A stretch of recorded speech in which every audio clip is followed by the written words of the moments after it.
बहुत सारे NEET aspirants ऐसे होते हैं जो अपनी कमजोरी को छुपाते हैं और दूसरों पर ब्लेम करते हैं कि हमारे पास ये कंडीशन नहीं है इसलिए हम नहीं कर पा रहे हैं। तुम पूरे दिन मोबाइल में रील स्क्रॉल करते हो तो क्या तुम्हारा सिलेक्शन हो जाएगा?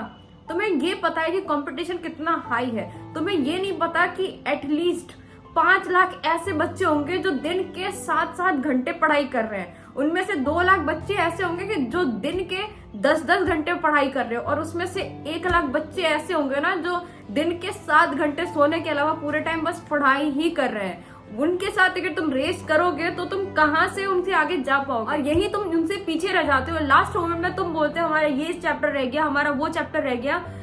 जो टॉपर होते हैं ना, जिनका सिलेक्शन होने वाला होता है, उनका कुछ भी रहा नहीं होता है। वो सब कुछ करके बैठे होते हैं। फाइनल रिवीजन वो बिल्कुल कॉन्फिडेंट होके जाते हैं नीट के पेपर में कि आज तो हमारा सिलेक्शन होना ही होना है। अगर तुम आज ये सोच रहे हो कि इस साल तो मेरा सिलेक्शन होना ही नहीं है तो मैं क्यों पढ़ूं, अगर तुम ये सोच के नीट का पेपर देने जाओगे, वहां सोचोगे कि यार क्यों ही क्वेश्चन लगाना है, क्यों ही ये 3 घंटे भी क्यों वेस्ट करनी है, सिलेक्शन तो मेरा होना ही नहीं है। और वैसे ही तुम्हारे मार्क्स नीट में भी कम आएंगे, और अगर तुम्हारे मार्क्स नीट में कम आएंगे तो तुम क्या अपने घर वालों को क्या बोलोगे कि मुझे एक और मौका दो, क्योंकि उनको भी पता होगा कि एक और मौका तुम्हें देंगे, तुम जाओगे फिर से वही चीजें तुम दोहराओगे, मोबाइल में टाइम पास करोगे, बाहर घूमने में टाइम पास करोगे, यही सब करते रहोगे और सिलेक्शन तुम्हारा एट लास्ट उस अटेम्प्ट में भी नहीं होगा। अगर तुम अपने आप को लेके कॉन्शियस नहीं हो ना कि मैं अगर आज जो कर रहा हूं क्या मैं उससे कुछ आउटकम निकाल पाऊंगा, क्या उसका कोई रिजल्ट मिलेगा मुझे। तुम्हें पता है इस दुनिया में सबसे ज्यादा इंपॉर्टेंट चीज क्या है? टाइम। ये वो चीज है ना जो खोने के बाद कभी मिलती नहीं है। दुनिया की हर चीज खो गई ना तो मिल जाएगी, मिल सकती है, पॉसिबिलिटी है, पर टाइम जो है वो कंटिन्यूसली खर्च हो रहा है और तुम इसको लगातार ऐसे वेस्ट कर रहे हो जैसे तुम्हारे पास कितना स्टॉक है टाइम का। हम सबके पास लिमिटेड टाइम होता है और उसी में हमें प्रूव करना होता है कि हम कितने काबिल हैं।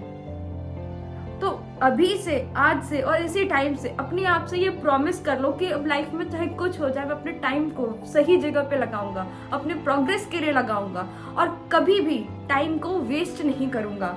आगे चल के जब तुम अपने आप को देखोगे, अपने जो पास्ट सेल्फ को देखोगे तो तुम्हें प्राउड होना चाहिए कि उसने इतनी मेहनत करी जिसकी वजह से मैं आज यहाँ तक आया हूँ। रिग्रेट नहीं होना चाहिए कि उस टाइम पे काश मेहनत कर लिया होता तो आज कुछ और ही होता।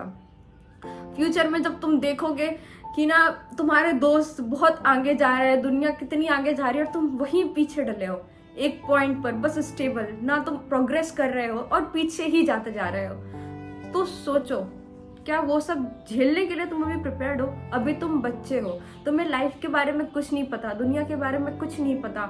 जब तुम इस दुनिया में कदम रखोगे तब तुम्हें समझ में आएगा कि तुम्हें अपने आप को प्रायोरिटी देना कितना इंपॉर्टेंट है। किसी और को नहीं, खुद को प्रायोरिटी दो, अपने बारे में सोचो, सेल्फ कॉन्शियसनेस लाओ।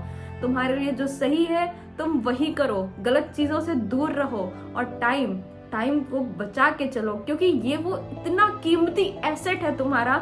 इसको अगर सही से खर्च करना सीख जाओगे ना तो तुम लाइफ में बहुत बड़ा कुछ करके जाओगे।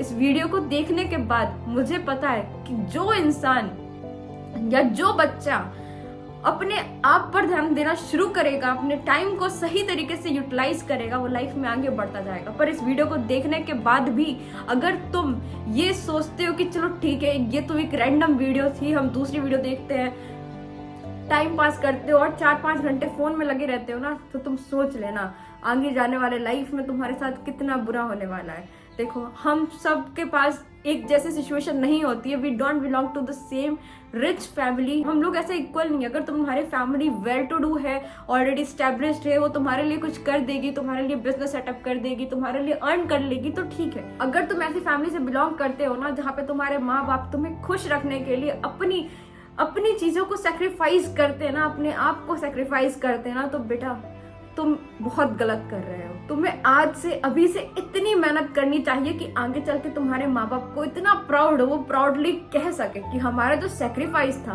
वो एटलीस्ट वर्थ इट है। आज हमारा बच्चा कुछ बन गया, हमने जो किया, जो भी सेक्रीफाइस किया वो सब व्यर्थ नहीं गया। कम से कम उनके सेक्रीफाइसेस को तो तुम व्यर्थ मत जाने दो। मेहनत करो, इतनी मेहनत करो, एक दिन वो भी प्राउडली बोले वाह मेरा बेटा है, देखो सबसे बोले वो ये मेरा बेटा है, तब जाके वो सेटिस्फेक्शन मिलेगा। अभी तुम छोटे छोटे सेटिस्फेक्शन, छोटे छोटे लाइक एक रील देख लिया तुम्हें खुशी मिल गई, उस छोटी खुशी से कुछ नहीं होगा। इन छोटी छोटी खुशियों को त्यागो एक बड़ी खुशी के लिए। सो आई होप कि तुम्हें मेरी वीडियो से हेल्प मिली हो। So this was all about this video. Thank you for watching.